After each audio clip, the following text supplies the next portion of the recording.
Let's cover your latest article. 15 MLB teams that could change their manager ahead of baseball operations this offseason. Last I checked, that is half of the league. So there are some more obvious ones on there, but I'll give you dealer's choice on the one that you wrote about where you said, wow, this would stand out to me. Where's one that people should be like, whoa, I didn't even think about that?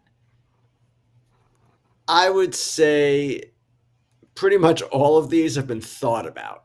Now, there are 15 teams in there. I included the Mets and Tigers and their managers just because their teams have collapsed in a historic way. I don't believe either AJ Hinch or Carlos Mendoza is going to get fired or should get fired. The one thing that jumped out at me in compiling this story was really the Pirates situation. And Ben Cherington, I learned and reported, is signed through 2027. He is their general manager. He's been their general manager for 6 years. They've had a losing record every year. Couple things that are interesting here. The last time owner Bob Nutting cleaned house, Neil Huntington had 3 years left as GM. Clint Hurdle had 2 years left as manager. He wound up eating more than $10 million. So the fact that Cherington is signed for 2 more years won't necessarily preclude Nutting from firing him if that is what he chooses to do. But the other interesting part about Cherington is they've got some pieces in place. And it's Skeens, of course, but all that young pitching surrounding him. It's Connor Griffin, the game's number one top prospect, coming up probably as soon as next year. He's a shortstop. They're clearly imbalanced. Too much pitching, not enough hitting. And that needs to be addressed. So will Nutting address this? I don't know. And it's an interesting question that he faces here. I know a lot of people in Pittsburgh want to see change, understandably so. And a lot of people in Pittsburgh believe the biggest change needs to come all the way up top with Nutting. But this one situation that is particularly interesting, and I'll give you something else too, Scott, that, and again, researching this article did jump out at me.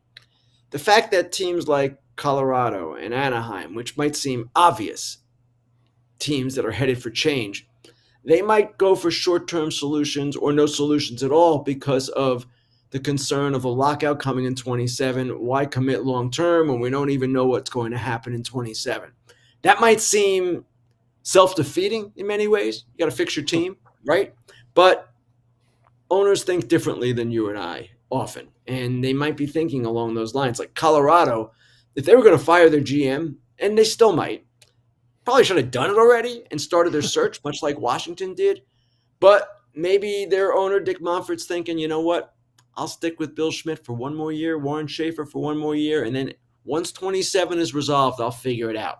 I don't know that his fans would be happy with that. I don't know that the industry would look well upon that, but that is one scenario that was presented to me. Which of these positions is most coveted by somebody, say, like a David Ross, somebody who's not going to just take any managerial job, like I have to be a manager and get your foot in the door? Which of these positions is that like, hey, you know what? I kind of see a light at the end of the tunnel. I'll give you 3. Atlanta is the most obvious if Brian Snitker retires. And as I wrote, that is not a sure thing. He might decide, you know what? We're going to be pretty good next year. I want one more shot at making this thing go. Texas, if Bruce Bochy retires, would be another intriguing possibility, though they're going to reduce payroll after what happened this year. And then there's Baltimore. And Baltimore is a team that clearly needs more out of their young position players, a lot of whom have stagnated or regressed this year. Clearly needs to find an ace for the top of its rotation and also needs to rebuild its entire bullpen. But when you have that young core of position players, you have the potential to do what they did, in 23 and 24 when they made the playoffs. So I would say those 3 are the most appealing. Washington, Colorado, Anaheim, if it opens, not as much. Hey, Ken, I know in the beginning of the article, you mentioned Torey Lovullo. How much can things change in that form? And I know you also prefaced it by saying, hey, Ken Kendrick, definitely, I would say one of the more competitor appearing owners in the sport. So he might do something crazy. But in this case, Arizona selling away, half of their team and still being in it with a few days left to go has to tell you that the manager still very much has his players in focus and liking what he's bringing to the table, right? No question. And he's not on the list. I used him as an example of how things can change so quickly for managers and teams in general. I remember in late May, the Diamondbacks were struggling. They went through like a 1-9 stretch. And remember, they had signed Corbin Burns. They had put in some effort into winning this season. And I was thinking to myself, might Torey Lovullo be in trouble? And I made some calls, and it turns out he wasn't. And then just a couple of weeks ago, Buster Olney of ESPN had him on his own list of managers who could be in trouble, and not because he necessarily believed it. And he said it almost seems silly to include him on this list, but he mentioned that Ken Kendrick, the owner, is a really competitive guy. Now, let's look at the Diamondbacks' whole picture. What has happened here? They lost Burns and two of their top relievers, Justin Martinez and A.J. Puck, to season-ending injuries. Then they lost Lourdes Gurriel Jr. to a season-ending injury as well in August. They traded. I don't need to go through the whole list, but three of them were Merrill Kelly, Eugenio Suarez, and Josh Naylor. And yet, as we enter the final weekend, they are still in contention. Now, that's partly because they have three great position players, Carroll, Perdomo, and Marte. But it's also because Torey Lovullo has figured some things out with them, kept them going, and all of that. And I mentioned two other examples of how things can change quickly. Dave Roberts, last year's division series, they lose that to San Diego, get knocked out for a third straight year by a division rival in the first round. I would think he was getting fired. Turns out he gets an extension for winning the World Series, highest average salary by a manager ever. And then Mike Schilt a few years ago with St. Louis, you remember the 17-game winning streak, the third straight playoff appearance. He gets into a fight with John Mozeliak, not a fist fight, but a philosophical difference kind of fight, and he's gone. So I made this list in the article, fully aware that something might happen this postseason, or something might happen behind closed doors that changes everything for a particular manager in a particular situation. We'll see how it all plays out. FT Fam Superpower believes that every human has 100-year potential, and they're going to help you get there. I like the sweatshirt, Eric Kratz, and I also love the way that Superpower takes care of its members. Yeah. You go get your lab test, you become the best you. You be a member of this group, and your test will come back. It's unlocking things that you didn't know about yourself. This is stuff that players used all the time.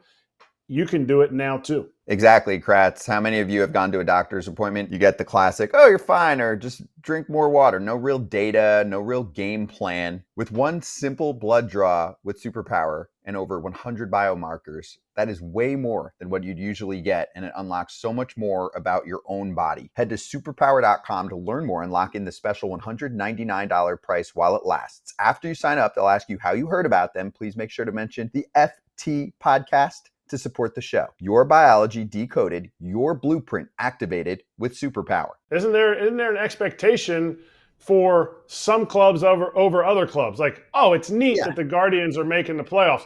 Voter's not in there. The expectation of an Aaron Boone, because once all the crappy teams stop playing, it's all the good teams. And if you're the first one out, are there any managers, because I don't think there's any general managers I can think of, but any managers that could lose their job if this postseason doesn't go well?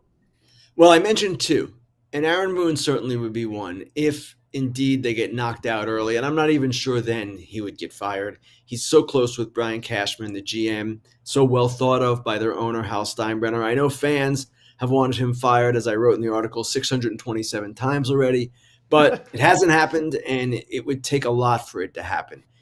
I would think it would take a first-round exit or an early exit with them playing poorly for even it to become an issue. And then Rob Thomson and the Philadelphia Phillies. They go to the World Series in 22. They lose in 7 games in the NLCS, their final 2 at home to the Arizona Diamondbacks in 23, and then they lose in the division series to the Mets last year. They've gone backwards each year. They added at the deadline, had maybe one of the best deadlines with Duran and Bader and signing David Robertson as a free agent. And now they have a team that, even without Zach Wheeler, looks like a World Series type team. If they get knocked out in the first round, will the question be raised? I'm sure it will be raised. I don't know that it will lead to change. In my view, Rob Thomson is the perfect manager for that team, but Dave Dombrowski, president of baseball operations, could decide, and I'm just speaking hypothetically, you know what? we haven't gotten there with this manager. Let's try another one.